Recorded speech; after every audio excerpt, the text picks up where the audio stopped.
ಪತ್ರಕರ್ತರನ್ನು ಅವಾಚ್ಯ ಪದಗಳಿಂದ ನಿಂದಿಸಿದ ಹಿನ್ನೆಲೆ ನೆಲಮಂಗಲ ಬಿಜೆಪಿ ತಾಲೂಕು ಅಧ್ಯಕ್ಷ ಜಗದೀಶ್ ಚೌಧರಿ ವಿರುದ್ಧ ಪತ್ರಕರ್ತರು ಪ್ರತಿಭಟನೆ ನಡೆಸಿದರು.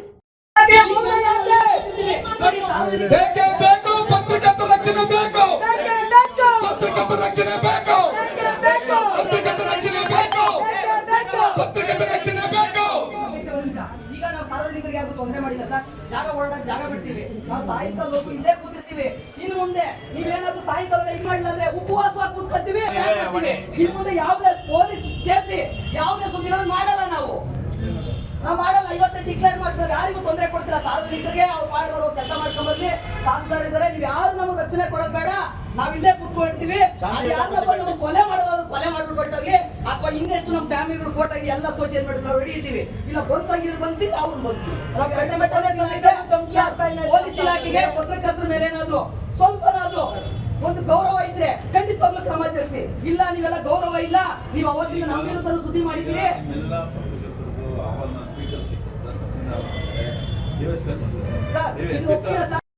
ತಾಲೂಕಿನ 50ಕ್ಕೂ ಹೆಚ್ಚು ಸ್ವಾಭಿಮಾನಿ ಪತ್ರಕರ್ತರಿಂದ ತಾಲೂಕು ಕಚೇರಿ ಮುಂದೆ ತಮಟೆ ಬಾರಿಸಿ ಧಿಕ್ಕಾರ ಕೂಗುವ ಮೂಲಕ ಪ್ರತಿಭಟನೆ ನಡೆಯಿತು.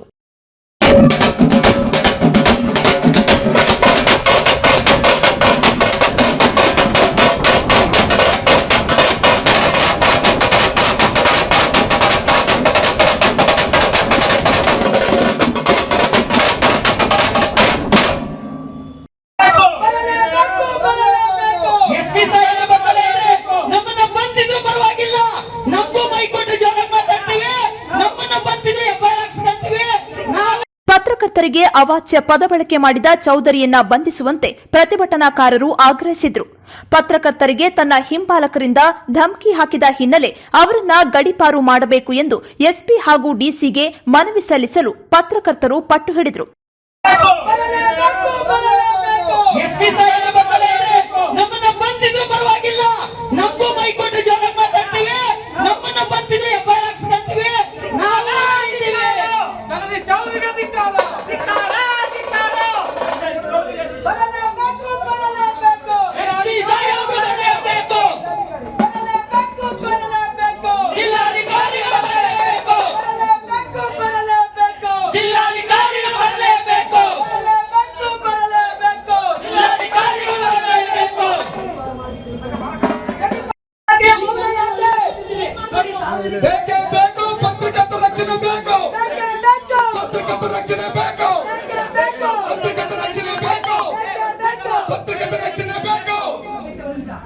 ಸಾರ್ವಜನಿಕರಿಗೆ ಯಾರು ತೊಂದರೆ ಮಾಡಿಲ್ಲ ಸರ್. ಜಾಗ ಓಡಾಡಕ್ಕೆ ಜಾಗ ಬಿಡ್ತೀವಿ. ನಾವು ಸಾಯಂಕಾಲ ಹೋಗಿ ಇಲ್ಲೇ ಕೂತಿರ್ತೀವಿ.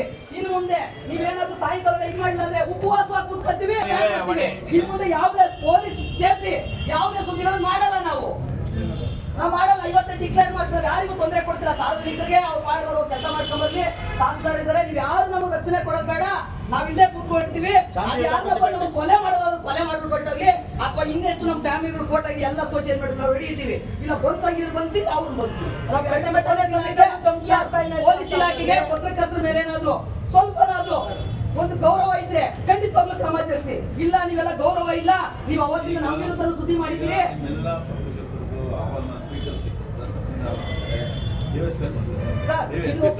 ಅಲ್ಲದೆ ಪತ್ರಕರ್ತರಿಗೆ ಜೀವಭಯ ಹಿನ್ನೆಲೆ ರಕ್ಷಣೆ ನೀಡುವಂತೆ ಡಿವೈಎಸ್ಪಿ ಜಗದೀಶ್ ಹಾಗೂ ತಹಶೀಲ್ದಾರ್ ಅಮೃತ್ ಆತ್ರೇಶ್ಗೆ ಮನವಿ ಸಲ್ಲಿಸಿದರು.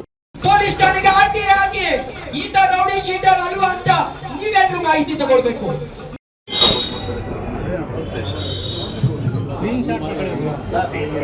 ಯಾವ ರೀತಿ ಅವಾಚ್ಯ ಶಬ್ದ ನುಡಿತಾನೆ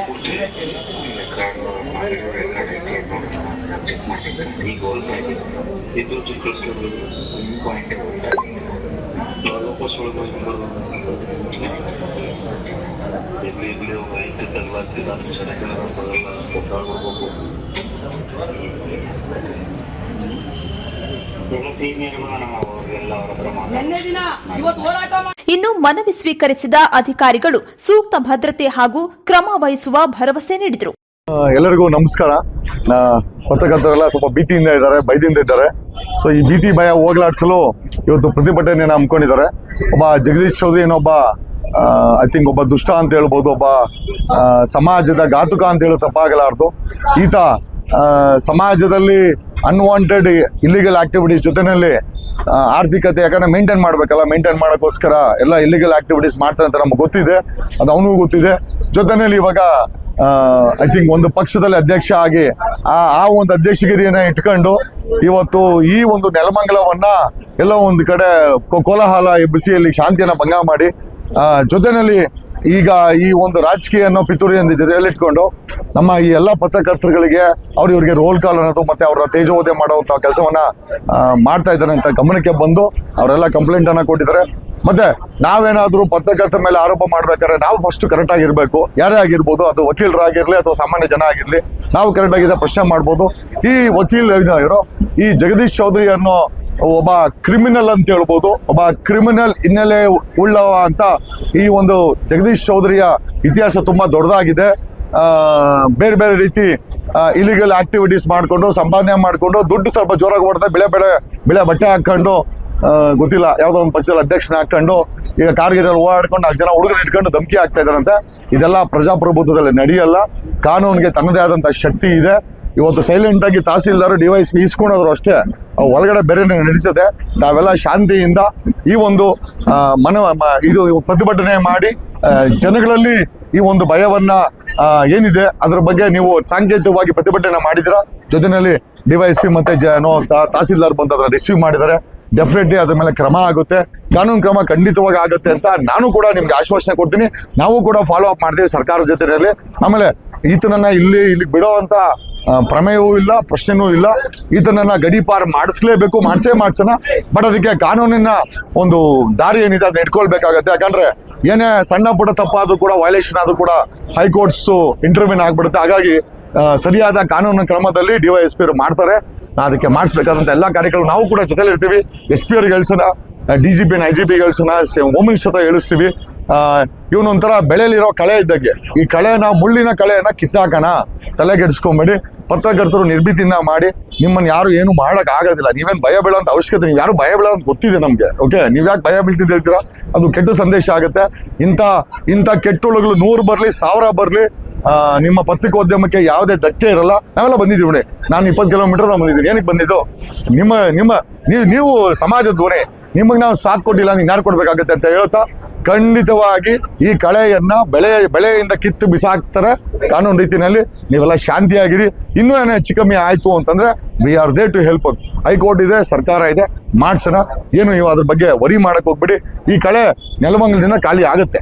ಧನ್ಯವಾದಗಳು. ಸರ್, ಇವಾಗ ಹೈಕೋರ್ಟ್ ವಕೀಲರು ಕೆಲವೊಬ್ರು ಪತ್ರಕರ್ತರಿಗೆ ನೋಟಿಸ್ ಕಳಿಸಿದ್ದಾರೆ. ಇದು ಎಷ್ಟು ಮಟ್ಟಕ್ಕೆ ಪತ್ರಿಕೋದ್ಯಮನ ಎಲ್ಲ ಒಂದ್ ಕಡೆ ಆರ್ಥಿಕ ಕೆಲಸ ಮಾಡ್ತಾ ಇದ್ದಾರೆ, ರೌಡಿ ಶೀಟ್ ಆಗಿ ಈ ತರ ಮಾಡಬಹುದು? ಇಲ್ಲ, ಈಗ ನೋಡಿ, ನೋಟಿಸ್ ಕೊಟ್ರೆ ಅದಕ್ಕೆ ಉತ್ತರ ಕೊಡೋಣ. ತಪ್ಪಿದ್ರೆ ಬೇಕಾದ್ರೆ ಅದಕ್ಕೆ ನಾವು ಬೇಕಾದ್ರೆ ಶಿಕ್ಷೆ ಅನುಭವಿಸೋಣ, ಬೇರೆ ವಿಚಾರ. ಒಬ್ಬ ಗೂಂಡ ಜರ್ನಲಿಸ್ಟ್ಗಳಿಗೆ ನೋಟಿಸ್ ಕೊಡ್ತಾನೆ ಅಂದ್ರೆ ನಿಜವಾಗ್ಲೂ ಅಪಾಸ್ಯವಾದಂತ ಒಂದು ಚಿಂತನೆ ಅಂತ ಹೇಳ್ಬೋದು. ಏನೋ ನೀವು ಯಾರು ಅದಕ್ಕೆ ಎದುರಾಕ್ ಹೋಗ್ಬೇಡಿ. ಅವ್ನು ನೋಟಿಸ್ ಅಲ್ಲ, ಇನ್ನೊಂದು ಕೊಡ್ಲಿ, ನಾವೆಲ್ಲ ಇದ್ದೀವಿ. ಸರ್ಕಾರ ಇದೆ, ವ್ಯವಸ್ಥೆ ಇದೆ, ಪೊಲೀಸ್ ಇಲಾಖೆ ಇದೆ, ಜಿಲ್ಲಾಡಳಿತ ಇದೆ, ನಾವಿದ್ದೀವಿ, ಸರ್ಕಾರ CM ಇದ್ದಾರೆ. We will take ಇಂಟರ್ವ್ಯೂನ್ it and write time. ಆಮೇಲೆ ಇವನನ್ನ ಬಿಡೋ ಅಂತ ಪ್ರಮೇಯವಿಲ್ಲ. ನೀವು ಬಿಡ್ರು ನಾವಂತೂ ಬಿಡಲ್ಲ ಇವನನ್ನ. ಯಾಕಂದ್ರೆ ಇವನಿಗೆ ಬುದ್ಧಿ ಕಲಿಸಲೇಬೇಕು. ಆಮೇಲೆ ನಮ್ಗೇನು ಇವನು BJP ಇದ್ದಲ್ಲ, BJP-ನಲ್ಲಿ ಒಳ್ಳೆಯವರು ಇದ್ದಾರೆ, ಅದ್ವಾನಿ ಅಂತ ಒಳ್ಳೆಯವರು ಸಹ ಇದ್ದಾರೆ. ಹಾಗಾಗಿ ನಾವು ಏನು ಇಂಥ ಪಕ್ಷದಲ್ಲಿ ಒಳ್ಳೆಯವರು ಕೆಟ್ಟರಂತಲ್ಲ, ಬಟ್ BJP ಇವ್ನು ಯಾಕೆ ಬಡ್ಕೊಂಡವ್ರು, ಅದೇ ಒಂದು ದೊಡ್ಡ ಪ್ರಶ್ನೆ. ಹಂಗಾಗಿ ನೀವ್ಯಾರು ವರಿ ಮಾಡ್ಬೇಕಲ್ಲ. ನೋಟಿಸ್ ಕೊಟ್ಟರೆ ಅದಕ್ಕೆ ಸರಿಯಾದಂಥ ಉತ್ತರವನ್ನು ನಾವೇ ಕೊಡೋಣ. ಏನು ವರಿ ಮಾಡಕ್ ಹೋಗ್ಬಿಡಿ, ನಾವೆಲ್ಲ ನಿಮ್ಮ ಜೊತೆಲಿ ಇರ್ತೀವಿ. ಈ ಕಳೆಯನ್ನ ನೆಲಮಂಗಲ ಅನ್ನೋ ಬೆಳೆಯಿಂದ ಕಿತ್ತು ಬಿಸಾಕೋಣ. ನೀವೆಲ್ಲ ಆರಾಮಾಗಿರಿ ಅಂತ ಹೇಳಿ. ಏನಿವತ್ತು ಬೆಂಗಳೂರು ಗ್ರಾಮಾಂತರ ನೆಲಮಂಗಲದಲ್ಲಿ ಇವತ್ತು ಪತ್ರಕರ್ತರು ಏನು ಪ್ರತಿಭಟನೆ ಹಮ್ಮಿಕೊಂಡಿದ್ರು, ಜಗದೀಶ್ ಚೌಧರಿ ಎಂಬ ಒಂದೊಬ್ಬ ಏನು ರೌಡಿ ಶೀಟರ್ ಇರ್ತಕ್ಕಂಥ ಜಗದೀಶ್ ಚೌಧರಿ ಒಬ್ಬ ಪತ್ರಕರ್ತರನ್ನು ನಿಂದಿಸಿ ಅವ್ಯಾಚ ಶಬ್ದಗಳಿಂದ ಬೈದು ಕೊಲೆ ಬೆದರಿಕೆ ಕೂಡ ಆಗ್ತಕ್ಕಂಥ ವ್ಯಕ್ತಿತ್ವ ಉಳ್ಳ ಈ ಒಂದು ಬೈದಿರ್ತಕ್ಕಂಥ ಪತ್ರಕರ್ತರಿಗೆ ಇದನ್ನು ಖಂಡಿಸ್ತಾರೆ. ಬಟ್ ಆದರೂ ಇವತ್ತು ಪ್ರತಿಭಟನೆ ಆಗಿ ಏನು ಜಿಲ್ಲಾಡಳಿತಕ್ಕೆ ಮತ್ತೆ ವರಿಷ್ಠಾಧಿಕಾರಿಗಳಿಗೆ ಏನು ಮನವಿ ಕೊಟ್ಟಿದ್ದೇವೋ ಆ ಕೂಡಲೇ ಅದನ್ನ ಪರಿಶೀಲನೆ ಮಾಡಿ ಜಗದೀಶ್ ಚೌಧರಿ ಅವ್ರನ್ನ ಗಡೀಪಾರು ಮಾಡಬೇಕು ಅಂತಕ್ಕಂಥ ಕೆಲಸನ ಈ ಒಂದು ಮಾಧ್ಯಮ ಮುಖಾಂತರ ಹೇಳಲಿಕ್ಕೆ ಇಷ್ಟಪಡ್ತೀನಿ. ಅದೆಲ್ಲಕ್ಕಿಂತ ಹೆಚ್ಚಾಗಿ ಏನಿವತ್ತು ಒಂದು ವರ್ಷ ಮಗುನ ಅವರು ಫೇಸ್ಬುಕ್ ಅಲ್ಲಿ ಹಾಕಿ ಇವತ್ತು ಮಾನಹಾನಿ ತರ ಇವ್ರು ಮಾಡಿರ್ತಕ್ಕಂಥ ಇದನ್ನ ಹಾಗೆ ನಾವು ಸಭೆಯಲ್ಲಿ ಕರೆದಿ ಮಾತಾಡಿದ್ದೇವೆ. ಇದಕ್ಕೆ ನಾಳೆ ಇದಕ್ಕೆ ಒಂದು ದೂರನ್ನ ಕೊಡ್ತಾ ಇದ್ದೇವೆ. ಜಗದೀಶ್ ಚೌಧರಿ ವಿರುದ್ಧ ದೂರನ್ನ ದಾಖಲಿಸ್ತಾ ಇದ್ದಾರೆ. ಅದಕ್ಕೆ ಸಂಬಂಧಪಟ್ಟಂಗೆ DYSP ಕೂಡ ಅವರು ಹೇಳಿದ್ದಾರೆ, ಈ ಕೂಡಲೇ ದೂರು ಕೊಡಿ, ನಾವು ಕ್ರಮ ಕೈಗೊಳ್ತೀವಿ ಅಂತಕ್ಕಂಥದ್ದು. ಅದೊಂದೇ ಅಲ್ಲ, ಜಗದೀಶ್ ಚೌಧರಿ ಯಾವುದೇ ಕಾರಣಕ್ಕೂ ಅವರ ಕ್ಷಮೆಯನ್ನು ನಾವು ಕೇಳಕ್ಕೆ ಇಷ್ಟಪಡಲ್ಲ, ಅವ್ರನ್ನ ಗಡೀಪಾರು ಮಾಡಲೇಬೇಕು ಅಂತ ಹೇಳ್ಕೊಂಡ್ಬಿಟ್ಟು ನಾನು ಈ ಮಾಧ್ಯಮ ಮುಖಾಂತರ ಹೇಳಲಿಕ್ಕೆ ಇಷ್ಟಪಡ್ತೀನಿ. ಯಾವುದೇ ಕಾರಣಕ್ಕೂ ಪತ್ರಕರ್ತರು ಕುಂದಬಾರ್ದು, ಎದೆಗುಂದಬೇಕು ಅಂತಕ್ಕಂಥ ಧೈರ್ಯ ಇರಬೇಕು. ಧೈರ್ಯದಿಂದ ಮುಂದೆ ನಾವು ಇದ್ದೀವಿ. ಪ್ರೆಸ್ ಕ್ಲಬ್ ಕೌನ್ಸಿಲ್ ಎಂದಿಗೂ ಕರ್ನಾಟಕ ರಾಜ್ಯದ ಎಲ್ಲಾ ಪತ್ರಕರ್ತರುಗಳ ಬೆನ್ನೆಲ ಬಗ್ಗೆ ನಾವು ಈ ಪ್ರೆಸ್ ಕ್ಲಬ್ ಕೌನ್ಸಿಲ್ ಇರ್ತದೆ ಅಂತಕ್ಕಂಥ ಮಾತು ಹೇಳಿ ಈ ಒಂದು ಸಂದರ್ಭದಲ್ಲಿ ಮಾತು ಸರ್, ಇವತ್ತು ಎಲ್ಲರಿಗೂ ಒತ್ತಾಯ ಇದೆ. ಸರ್, ಇದು ಏನು ಇವತ್ತು ಅವರು ಡಿವೈಎಸ್ಪಿ ಅವರು ಏನು ಬಂದರು ಮತ್ತು ತಹಶೀಲ್ದಾರ್ ಏನು ಇವತ್ತು ಮನವಿನ ಸ್ವೀಕರಿಸಿ ಏನು ಸಂಬಂಧಪಟ್ಟ ಜಿಲ್ಲಾಡಳಿತಗೂ ಮತ್ತೆ ಸಂಬಂಧಪಟ್ಟ ವರಿಷ್ಠಾಧಿಕಾರಿಗಳು ನಾವು ಕೊಡ್ತೇವೆ ಅಂತಕ್ಕಂಥ ಭರವಸೆ ಕೊಟ್ಟಿದ್ದಾರೆ. ಆ ಭರವಸೆ 24 ಗಂಟೆಗಳು ನೋಡಿ ನಂತರ ಮುಂದಿನ ದಿನಗಳಲ್ಲಿ ಕರ್ನಾಟಕ ರಾಜ್ಯಾದ್ಯಂತ ಇವತ್ತು ದೊಡ್ಡ ಮಟ್ಟದಲ್ಲಿ ಸೆಷನ್ ನಡೀತಾ ಇದೆ. ಇವನ್ ಬೆಳಗಾವಿಯಲ್ಲಿ ಒಂದು ದೊಡ್ಡ ಮಟ್ಟದಲ್ಲಿ ಪ್ರತಿಭಟನೆ ಮಾಡ್ತಕ್ಕಂಥ ಒಂದು ಇದನ್ನು ಕೂಡ ನಾವು ಆಲ್ರೆಡಿ ಸಭೆಯನ್ನು ಕರೆದಿ ಮಾತಾಡಿದ್ದೇವೆ. ಅದ ನಂತರ 24 ಗಂಟೆ ಕಾದ ನಂತರ ನಾವು ಮುಂದಿನ ಒಂದು ಕ್ರಮಕ್ಕಾಗಿ ನಾವು ಕಾದು ನೋಡ್ಬೇಕಾಗ್ತದೆ. ಪೊಲೀಸ್ ಠಾಣೆಗೆ RTI ಆಗಿ ಈತ ರೌಡಿ ಶೀಟರ್ ಅಲ್ವಾ ಅಂತ ನೀವೆಲ್ಲರೂ ಮಾಹಿತಿ ತಗೊಳ್ಬೇಕು. ನೀವು ಮಾಹಿತಿ ತಗೊಂಡ್ರೆ ಅವ್ನು ರೌಡಿನ ಅಲ್ವಾ ಅನ್ನೋದು ನಿಮಗೆ ಗೊತ್ತಾಗತ್ತೆ. ಹಾಗಾಗಿ ಎಲ್ಲರೂ ಕೂಡ ಇವತ್ತೊಂದು ಅಭಿಯಾನ ಸ್ಟಾರ್ಟ್ ಮಾಡಿ ಪೊಲೀಸ್ ಠಾಣೆಗೆ ಅವ್ನು ರೌಡಿ ಶೀಟರ್ ಅಲ್ವಾ ಇಲ್ವಾ ಅಂತ ಚೆಕ್ ಮಾಡ್ಕೊಳ್ಳಿ. ಇವತ್ತು ಪತ್ರಕರ್ತರು ಬಂದು ಹೋರಾಟ ಮಾಡ್ತಾ ಇದ್ದೇವೆ ಅಂದ್ರೆ ದಾಖಲೆ ಇದ್ದಲ್ಲಿ ಯಾವತ್ತು ಪತ್ರಕರ್ತರು ಹೋರಾಟ ಮಾಡಲ್ಲ ಸ್ವಾಮಿ. ನಾವಿವತ್ತು ಬಂದಿರೋರು ಸ್ವಾಭಿಮಾನಿ ಪತ್ರಕರ್ತರು. ನೀವ್ ಹೇಳ್ತೀರಲ್ಲ ಫೋನ್ ಪೇ ವಾಟ್ಸ್ಆಪ್, ರೇ ಸ್ವಾಮಿ ನೀನೆಲ್ಲ ಎಂತೆಂತ ದಂಧೆಗಳು ಮಾಡಿದ್ಯಾ ಅಂತ ನಿನ್ನ ಸಹಚರರು ಹೇಳ್ತಾವ್ರೆ. ಕೆಲವು ಸಹಚರರು ಹೇಳ್ತೇನೆ, ಈ ಹಿಂದೆ ಮಾಜಿ ಸಹಚರರು ಇದ್ರಲ್ಲ ಅವ್ರು ಹೋಗೋದ್ಸಲಿ ಕೇಳ್ಕೊಳ್ಳಿ ಸ್ವಾಮಿ, ನಿನ್ನ 24x7 ಪತ್ರಕರ್ತರ ಬಳಿ ಬಂದಿ ನಿನ್ನ ಪತ್ರಕರ್ತರ ಬಗ್ಗೆ ಪ್ರಶ್ನೆ ಮಾಡ್ತೀಯಾ ಅಂತ ಅಂದ್ರೆ, ರೇ ಸ್ವಾಮಿ ನಿನ್ನ ಸಹಚರರೇ ಹೇಳ್ತಾ ಇದ್ದಾರೆ ನೀನ್ ಎಂತ ಅವಿವೇಕಿ ಅಂತ. ನೀನು ಪತ್ರಕರ್ತರಿಗೆ ಪ್ರಶ್ನೆ ಮಾಡ್ತೀಯ ಅಲ್ವಾ? ನಿನ್ನ ಸಹಚರರ ಮುಂದೆ ದಿನ ಉತ್ತರ ಕೊಡ್ತಾರೆ. ಇವತ್ತು ಸಮಾಜಕ್ಕೆ ಎಷ್ಟೋ ಜನ ಸಮಸ್ಯೆಗೆ ಅನುಭವಿಸಿರೋರಿಗೆ ಏನಂದ್ರೆ ಆತ ಸಮಾಜದ ಯಾರನ್ನು ಬೇಕಾದ್ರೂ ಏನ್ ಬೇಕಾದ್ರೂ ಮಾತಾಡ್ಬೋದಂತೆ. ಆದ್ರೆ ಆತನ ಬಗ್ಗೆ ಮಾತಾಡಿಯನ್ನ ನಮ್ಮ ಪತ್ರಕರ್ತರು ಪ್ರಕಟಣೆ ಮಾಡಬಾರ್ದಂತೆ, ಪತ್ರಿಕೆಗಳಲ್ಲಿ ಹಾಕ್ಬಾರ್ದಂತೆ, ಮಾಧ್ಯಮಗಳಲ್ಲಿ ಹಾಕ್ಬಾರ್ದಂತೆ. ಈ ಅಂತಹ ಧೋರಣೆ ನಾವೇನವರಿಗೆ ಸೇಲಾಗಿದ್ದೀವಾ? ಸಮಾಜದ ಕನ್ನಡಿಯಾಗಿ ಕೆಲಸ ಮಾಡೋರು. ಹಾಗಾಗಿ ಅವರು ಇವತ್ತು ಅವನು ಮಾಡಿರೋ ಸಮಸ್ಯೆಯನ್ನ ಧ್ವನಿಯಾಗಿದ್ದಕ್ಕೆ ಅವನು ಧಮಕಿ ಹಾಕ್ತಾನೆ. ಆಫೀಸ್ಗಳಿಗೆ ಹೋಗಿ ಬೇರೆ ರೀತಿಯ ಕಂಪ್ಲೇಂಟ್ ಗಳನ್ನ ಮಾಡಿ ಬಗ್ಗೆ ಪ್ರಯತ್ನ ಮಾಡ್ತಾನೆ ಅಂದ್ರೆ ಇದು ಯಾವ ಮಟ್ಟಕ್ಕೆ ಸರಿ? ಈಗ ಆ ಭಾಗದ ಒಬ್ಬ ವರದಿಗಾರ voice of Kannadiga news, Bengaluru ಗ್ರಾಮಾಂತರ ಜಿಲ್ಲೆ, ನೆಲಮಂಗಲ.